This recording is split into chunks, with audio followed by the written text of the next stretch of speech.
Nova Chichi अंदर आवे के समय हो गइल बा। थोड़ा ठहरा तू, कछु भूलत तो ना हो।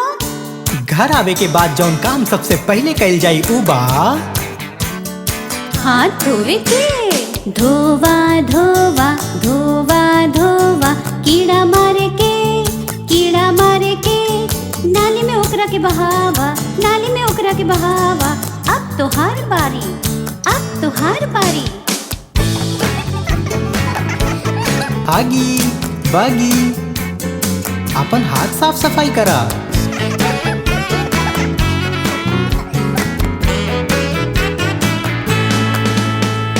धोवा धोवा धोवा धोवा, रगड़ रगड़ के, रगड़ रगड़ के। घिस घिस घिस के, घिस घिस घिस के। अब सुखावा, अब सुखावा।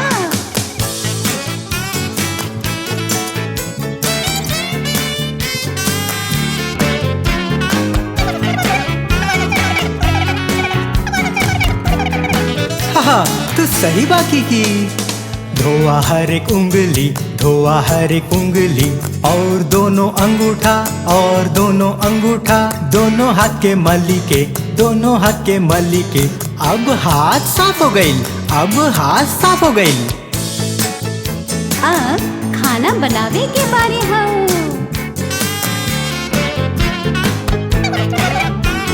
जैन लागता तू कुछ भुला गई बाड़ा। धोवा धोवा धोवा धोवा, मारा कीटाणु के, मारा कीटाणु के।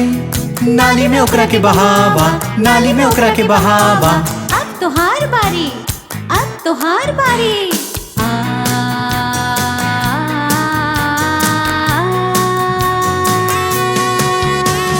हाथ धोआ।